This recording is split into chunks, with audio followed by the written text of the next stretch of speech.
Assalamualaikum warahmatullahi wabarakatuh. Kali ini video permintaan pembedahan kelinci. Metode pengobatan terapi kelinci untuk pasien atas nama inisial SMD dari Kabupaten Cirebon, Jawa Barat. Didekatkan kameranya dulu. Iya.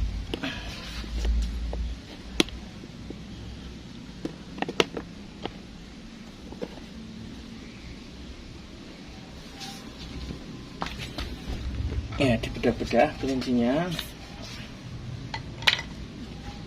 Kalau yang seperti ini namanya pengobatan, metode pengobatan terapi batiniah namanya. Jadi bahwa pengobatan itu kan ada dua jalan, pengobatan zuhiriyah dan pengobatan batiniah. Pengobatan zuhiriyah itu seperti minum obat, dipijat, minum herbal, atau pengobatan secara zuhir yang terlihat, ibaratnya seperti itu. Terus ada pengobatan namanya pengobatan batiniah, pengobatan yang ibaratnya tidak terlihat, yaitu pengobatan dengan energi doa, dengan batin, dengan kebatinan. Kemudian pengobatan terapi batiniah itu juga bermacam-macam. Ada yang menggunakan hanya air doa saja, ada yang dengan metode memindahkan penyakit ke kambing, ada memindahkan penyakit ke kelinci, ada, dan lain-lain. Nah, kami di sini menggunakan metode kelinci karena semua pasien-pasien kami dari dulu sampai sekarang itu mintanya kelinci, bukan kambing. Maka demi kemaslahatan dan kemanfaatan umat semuanya, maka kami menggunakan kelinci terus sesuai permintaan para pasien-pasien atau tamu-tamu kami. Ini nanti dilihat penyakit-penyakit apa saja yang terlihat di kelinci. Karena penyakit-penyakit yang terlihat di kelinci adalah penyakit-penyakitnya pasien yang terpindah ke kelinci atas izin Allah.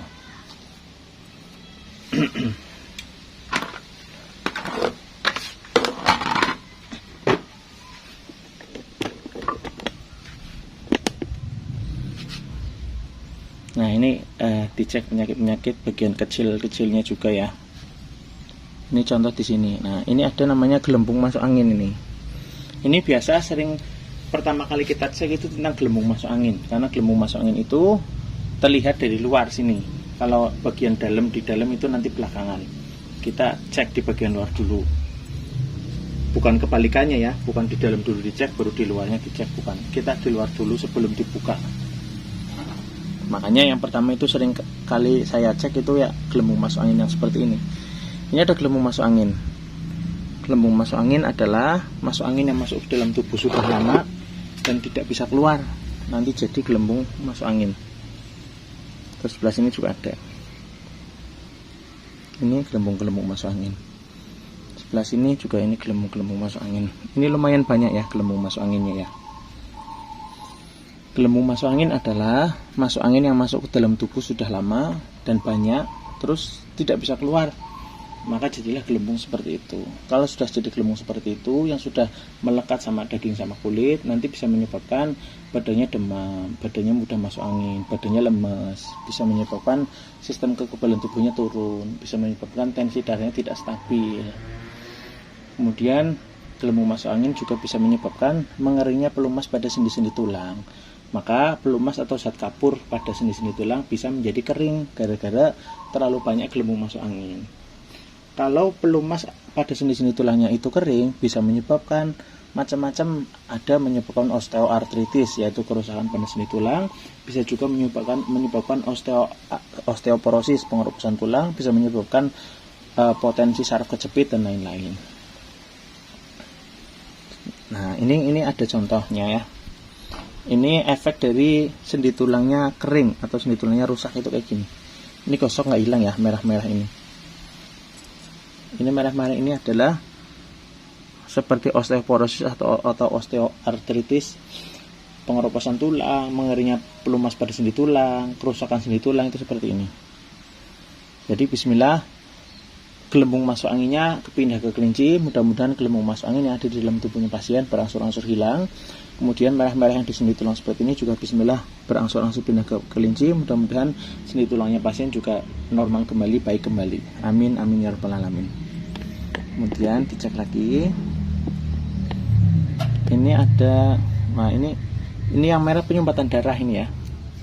Ini penyumbatan darah di saluran darah pada kaki. Ini yang merah-merah kayak gini sampai sini penyumbatan darah. Sebelah sini juga ada ini penyumbatan darahnya cukup tebal ini. Penyumbatan darah. Ini tadi penyumbatan darah juga ini.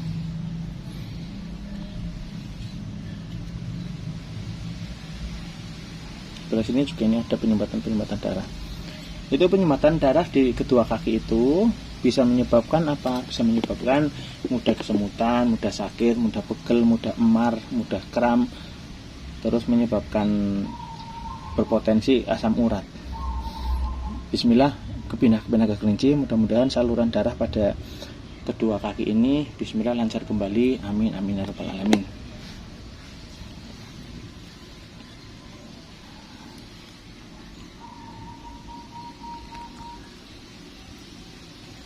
Ini di belakang leher. Nah ini di belakang leher atau di belakang kepala ada penyumbatan darah. Ini kelihatan ya.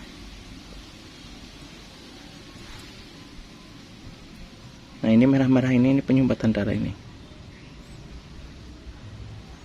Sampai sini. Nah ini kelihatan ini. Ini garis-garis merah ini penyumbatan darah. Itu penyumbatan darah yang di belakang leher, di belakang kepala bisa menyebabkan punggung atau leher belakang, kepala belakangnya sakit atau panas atau mungkin berat. Kemudian bisa berpotensi meningkatnya kolesterol pada punggung. Kolesterol kadang punggungnya itu agak panas gitu ya. Menyebabkan sakit kepala dan lain-lain. Bismillah, ini kepindah ke kelinci. Mudah-mudahan saluran darah pada belakang leher dan belakang kepala normal kembali. Amin ya rabbal alamin. Nah, dibuka.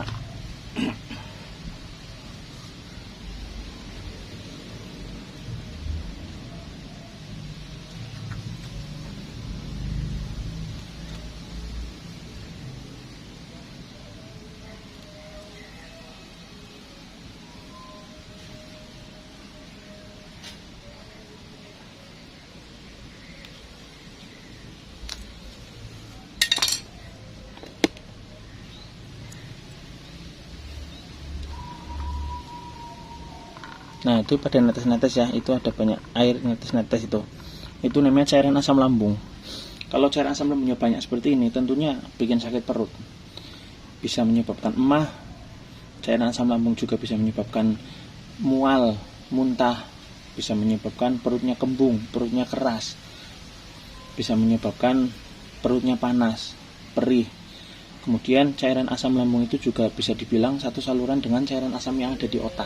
Jadi ketika cairan asam lambungnya naik, cairan asam yang di otak juga naik, sehingga kepala puyeng, pusing, sakit kepala gitu. Makanya penderita emah itu lama-lama kena sakit kepala, kena vertigo, migrain itu seperti itu. Makanya bismillah, ini cairan asam lambungnya yang netes-netes ngucur-ngucur banyak ini, bismillah mudah-mudahan kepindah ke kelinci semuanya, sehingga mudah-mudahan cairan asam lambung pada pasiennya normal kembali, jangan banyak-banyak gitu. Ini masya Allah ini bikin lambungnya, perutnya sakit. Kemudian ini ada bagian usus yang kembung ini. Nah ini ususnya kembung, ini juga kembung ya, itu melembung kayak balon. Ini masuk anginnya banyak. Ini juga kepindah ke kelinci juga. Jadi namanya angin ya, angin itu bisa masuk ke dalam-dalam seperti itu.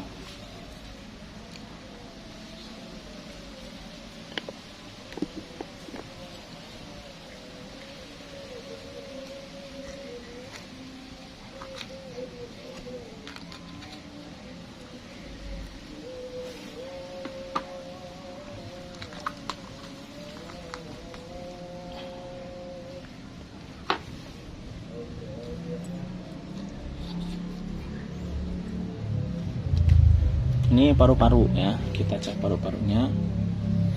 Ini paru-paru di sini bersih, namun di bagian sini kotor. Nah ini flek, ini kotor. Harusnya bersih kayak gini. Paru-parunya sudah bagus, seger sih sebetulnya, seger, agak gemuk gitu ya, nggak tipis, nggak mengkerut gitu kan. Tapi ini kotor. Kotoran di paru-paru ini penyebabnya banyak. Bisa karena asap yang dihirup, entah itu asap kendaraan, asap rokok, asap gas-gas kimia yang lainnya. Ini juga bisa menyebabkan ini paru-parunya kotor. Ya bayangkan selama berpuluh-puluh tahun kita hidup, kita menghirup banyak udara-udara yang kurang bersih, nah ini jadi seperti ini. Ini bisa menyebabkan banyak macam-macam, menyebabkan nafasnya berat, nafasnya dalam, ibaratnya sesak nafas, dadanya kadang suka sakit sebentar, nanti sembuh lagi, suka copot-copot sebentar, kayak ditusuk-tusuk sebentar, terus nanti sembuh lagi, bisa dadanya sakit, panas, pegel, macam-macam. Nah nanti sebaliknya juga ngeflek juga kayak gini sama. Yang ini ya kotor kayak gini. Ini kosong-kosong nggak hilang. Nah kalau ini bersih, sama sebaliknya ini bersih. Kalau ini, nah ini sebaliknya juga kotor kayak gini.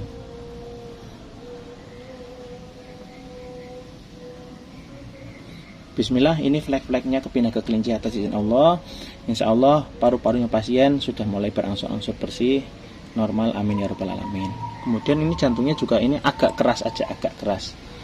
Ini bukan tentang kenapa penyakit jantung, bukan ya, agak keras. Biasanya jantung agak keras itu karena kecapean aja. Tapi sebelah sini lentur. Nah sebelah sini yang keras. Sebelah sini keras. Bismillah, mudah-mudahan jantungnya juga lentur lagi, normal lagi, sehat walafiat 100%, amin ya rabbal alamin. Kemudian dicek lagi yang lain. Ini lambung. Nah, ini lambung juga kurang bagus. Ini lambung keras, ini lambungnya keras. Terus merah-merah ini juga banyak. Ini lambungnya sering mengeras, jadi sering banyak merah-merah kayak gini. Ini keras lambungnya. Ini merah-merahnya juga banyak. Ini sering bermasalah ini.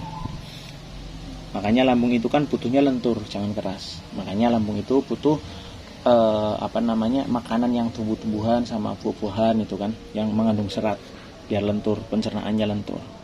Bismillah, ini diikhtiari kepindah ke kelinci atas izin Allah, mudah-mudahan sehat walafiat, normal lagi. Kemudian organ hati. Organ hati itu adalah pabrik darah. Ketika terjadi kerusakan sistem pada darah, entah itu kerusakan sistem pada darah di area rahim, di area otak, di area paru-paru, di area ginjal, dan di area manapun, nanti organ hati bisa mengalami kerusakan. Dan hal ini kan ada beberapa masalah di area rahim yang belum saya jelaskan, belum saya cek gitu.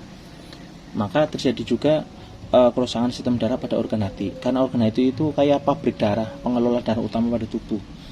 Ketika terjadi kerusakan sistem darah pada contoh ini, dalam hal ini rahim, yang dimana di situ banyak produksi darah besar, darah yang jumlah banyak maksudnya, organ hatinya bermasalah kayak gini. Ini ada flek warna putih kayak gini kan, ini ada putih-putih. Ini juga ini ada flek putih kayak gini. Tentunya ini penyakit ya. Di sebaliknya coba, sebaliknya juga ini ada kecil banget. Ini di jempol saya ini ada kecil. Bismillah, mudah-mudahan flek-flek putih yang di organ hati juga kepindah ke kelinci sehingga organ hatinya bersih lagi. Ini sebelah sini ada lagi ini. Nah, ini di dalam sini ada lagi ternyata ini. Sebelah sini ya. Ya, yang penting bismillah, ikhtiar supaya sistem darahnya juga normal. Karena menyebabkan penyakit itu ya gitu ya. Semua sistem darahnya juga harus diberesi badannya gitu. Ini kelihatan nggak ini? Ada radang usus, radangan pada usus atau sariawan usus. Ini yang warnanya putih.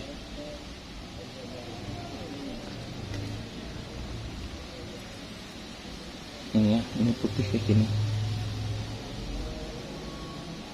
Kayak gini, kayak bercak putih, itu peradangan. Nanti lihat lagi, barangkali ada lagi.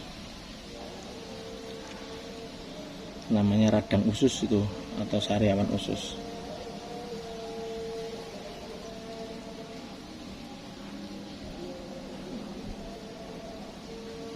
Ini ada lagi sebetulnya, cuma nggak begitu jelas mungkin ya. Wah, ini lumayan jelas kok ini. Kayak putih-putih gini ya. Kita dulu. barangkali ada yang lebih jelas lagi. Apa sudah nggak ada barangkali ya.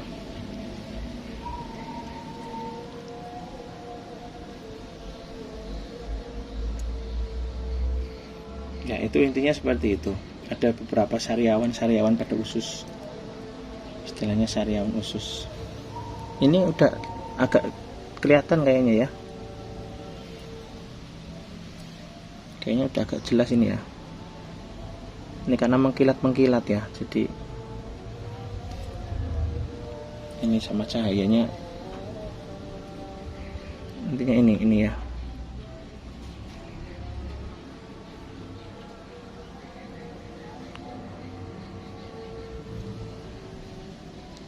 Ini kalau dari agak jauh kayaknya agak kelihatan ini putih.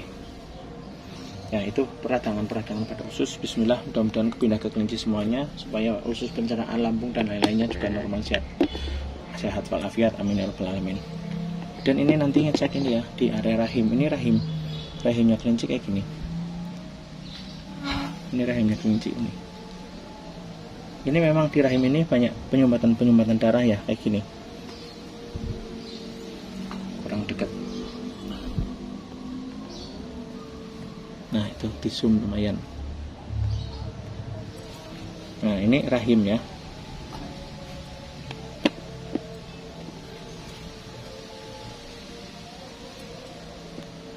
Nah ini di rahim banyak penyumbatan darah ini kayak gini. Ini yang hitam-hitam ini penyumbatan darah ini.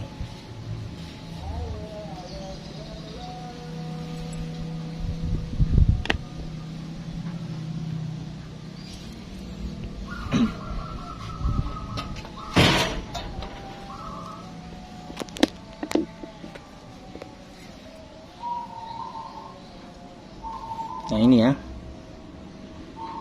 Nah ini yang hitam-hitam ini penyumbatan darah. Ini penyumbatan darah ini. Terus ini juga penyumbatan darah. Penyumbatan darah di area rahim itu nanti bisa menyebabkan penyumbatan di area tuba falopi juga. Menyebabkan gelembung-gelembung kista, miom dan lain-lain. Ini juga agak keras ini, karena dipencet itu agak keras.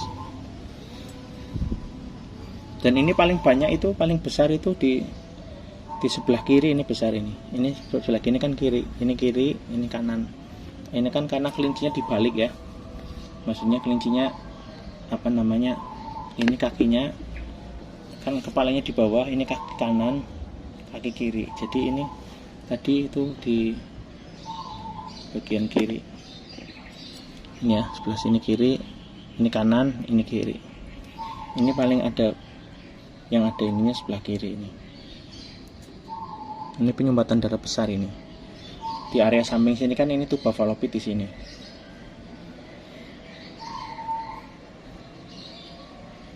Terus juga gelembung-gelembung kista juga itu dari penyumbatan kayak gini. Kistanya juga ini.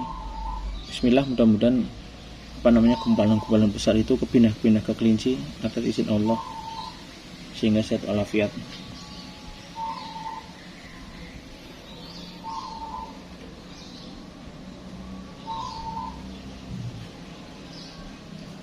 Ini di sebaliknya juga ya kayak gini. Ini keras ya. Ini keras. Ya macam-macam ya, namanya penyakit kista, gumpalan darah dan penyakit bermasalah di rahim itu memang macam-macam. Ada yang bentuknya ya penyumbatan darah, ada yang bentuknya ada gelembung daging apa ya namanya istilahnya, kayak ada tumor, itu juga ada macam-macam. Intinya rahimnya itu kita ikhtiari biar bersih, intinya gitu. Intinya rahim biar bersih, intinya gitu. Entah itu virusnya berbentuk kista kecil, kista besar, kista warna apapun, yang penting biar bersih aja gitu kan. Kalau bersih ya insya Allah virus-virusnya juga nggak ada. Itu seperti itu. Ini di ini kan indung telur. Indung telurnya juga kurang bagus ini. Nah ini ada benjolan-benjolan kecil kayak gini ya. Ntar kelihatan ya.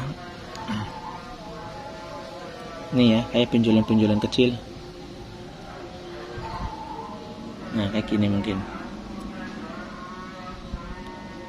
Nah, ini kan di sini ada benjolan-benjolan kayak gini. Ini juga kurang bagus ini. Mengenai kista itu ya seperti yang saya bilang tadi, posisi kista itu macam-macam. Ada di area indung telur, dekat indung telur ada, di area dekat tubuh falopi yang rahim bagian dasar, atau dimanapun itu macam-macam. Yang penting entah bagaimanapun itu, lewat ikhtiar terapi kelinci kita doakan supaya sembuh-sembuh semuanya, bersih-bersih semuanya rahimnya. Intinya seperti itu. Indung telurnya yang kayak gini juga kita sembuhkan, kita doakan biar indung telurnya baik lagi, karena indung telur itu penting untuk membuahi. Intinya begitu ya. Bismillah, atas izin Allah dikasih sembuh-sembuh ya Allah, amin amin ya rabbal alamin. Kemudian apalagi yang belum dicek, ini air kencing belum dicek. Ini air kencingnya, karena air kencingnya kotor ini. Nah ini lihat di sini ya, itu. Nah ini kotor ini serbuk-serbuk kotoran ini. Nah itu, ini serbuk-serbuk kotorannya banyak. Nah itu kan. Nah serbuk kotoran ini biasanya disebabkan karena terlalu banyak minum obat, sering nahan air kencing juga bisa. Pada intinya kotoran di air kencing ini juga sekaligus memang saya sekalian bantu doa agar pasien itu ketika buang air kecil mengeluarkan penyakit-penyakitnya gitu. Jadi ini juga bagian dari terapi kelinci yang sukses memindahkan kotoran pada air kencingnya ke sini, sehingga air kencingnya pasien mudah-mudahan berangsur-angsur bersih, normal lagi. Ini bismillah penyakit-penyakitnya ya, mudah-mudahan kepindah semuanya, kebuang-buang semuanya ke air kencing, dimana pasien saat buang air kecil juga penyakitnya ikut kebuang juga secara alami. Amin amin rabbal alamin.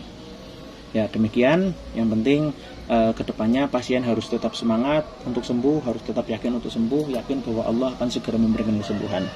Dan silahkan terapi kelincinya dilanjut terus sampai 1 kali, 2 kali, atau 3 kali terapi kelinci, atau berapa kali sampai akhirnya sembuh, berangsur-angsur sembuh atas izin Allah. Dan di sini saya juga akan senantiasa dalam ikhlas mendoakan agar Allah memberikan kemudahan pasien untuk kesembuhannya sehingga sehat walafiat lahir dan batin. Amin ya rabbal alamin. Alafu minkum. Wassalamualaikum warahmatullahi wabarakatuh.